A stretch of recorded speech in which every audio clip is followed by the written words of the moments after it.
Brennan from Veterans for Peace. Hi, Ward.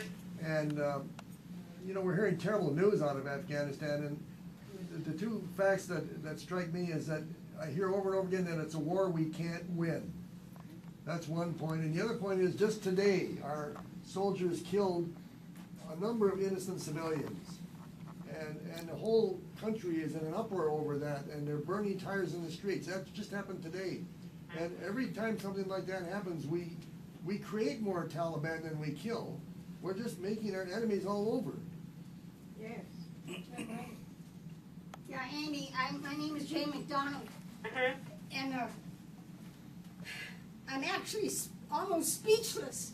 Okay. To think, however, I'll try and go on here. Okay, please do. Yeah, thank you. To think that war and this kind of violence and corruption and destruction of Holy Mother Earth and these people's land and the land in itself is a solution to bring democracy any place on the Holy Earth is just a tragic attitude.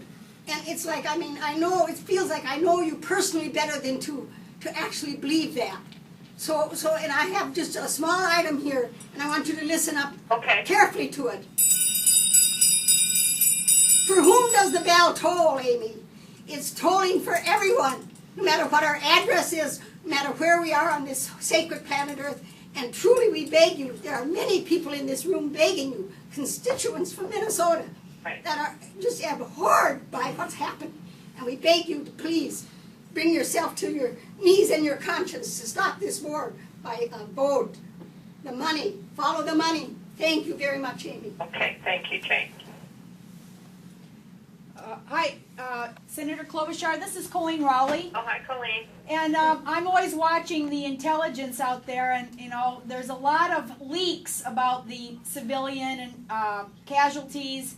There's apparently more that's going to be coming out. This is very telling because it shows that our own military understands the situation. This did happen in Vietnam. There was a point where the Walter Cronkite moment, if you want to call it that, when people actually on the ground know that what they're doing is wrong. And they take this enormous step of then telling the truth, which is very, very difficult if you're in one of these organizations, telling the truth about what's going on. And if you have to, even going to WikiLeaks. I think we're at nearly 9 years, which is, you know, twice as long as World War II. And of course, the other issue here is the enormous amount of money that it's taking. And I'm seeing this on every level, every political, you know, party. People are getting very, very worried about this debt that's escalating.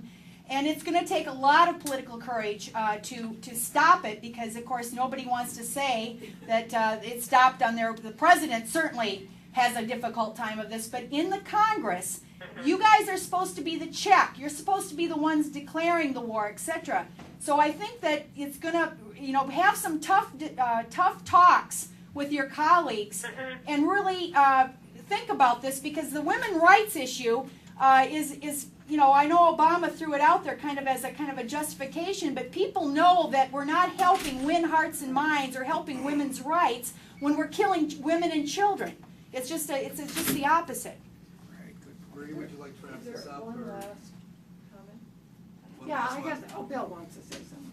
Yeah, Senator Klobuchar, this is Bill from Red Wing. Hi, Bill. Hello. It seems to me that one way or another we are going to have to deal with the Taliban. And they have time on their side. We don't. And either we deal with them or we're going to have to kill all of them. There's only two options here. And we don't know who's a Taliban and who isn't. So how are we going to resolve this issue? We can't go on fighting the Taliban forever. Right. I think part of this, and I want to distinguish it from Al Qaeda, but the part of this was trying to actually recruit. If you look at what they were talking about with Crystal and Karzai, is to actually talk to some of the people who were more peaceful that formerly had been with the Taliban, to get them on the side of the government, as in the Afghan government. And I know that's something they were trying to do.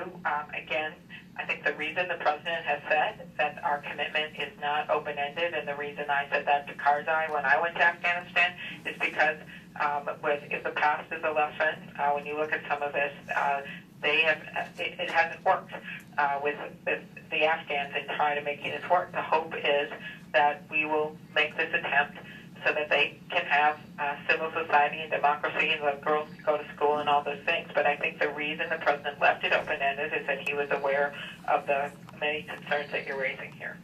Open-ended? That is not open-ended. I misspoke. Yeah, well, Amy, this is Marie Brown again. We want to thank you very much. I do want to say that from what I'm reading, the women say they're worse off. I don't know if you've seen the book, A Woman Among Warlords, and she talks about, she was in the parliament, she talks about she was pushed out of the parliament, how things are much worse for women in Afghanistan than before this war started, and she says the Americans must get out if anything is going to get better for them. We know that this is one of the most corrupt governments. I think it's one of the 4 most corrupt governments in the world right now. And I don't see how we are going to be able to work with this government and come out with anything better than coming home right now. I mean, this is just more, it's just gonna be more of the same. I don't see how it's gonna become any different. And we need to support our schools, we need to support the people that are losing their homes, we need to support healthcare. We got so many things we need to support, and we're just pouring money into war, into killing people. And I think, and one thing it's time to stop. I want to let you finish. No, I'm finished, thank you. Okay, and I appreciate that point. One thing we did mention was just the whole issue with Pakistan and the nuclear weapons and the sort of the synergy with Afghanistan and Pakistan, and we don't have to go into the whole thing, but I did want to commend the president for what he did the last few days of finally focusing the world's attention on nuclear weapons, and I'm sure many there believe that he didn't go far enough, but he was able to bring in major heads of state to talk solely about this issue, and for the first time in recent history to have a president take on this issue on a world basis and say we have to start reducing these nuclear weapons, and we have to start having more order and having them contained, I thought was at least a good first step in looking at things in a different way.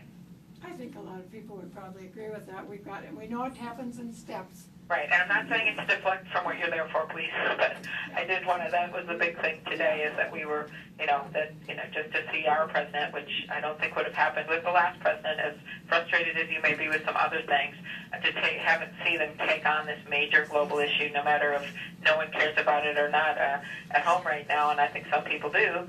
He took it on because he felt it was the right thing to do. So. Well, we would agree with that, but this is Sue Hannigan, but it does not, why can't he do the same thing for the Afghan war? Why can't Congress stand up and say, we need money here. We need to protect ourselves in this country. We're destroying ourselves. We think we're protecting ourselves in these wars somehow or from Al-Qaeda, but we're really destroying ourselves because we've destroyed our economy and everything else. So, I know we're limited in time, but... Yeah.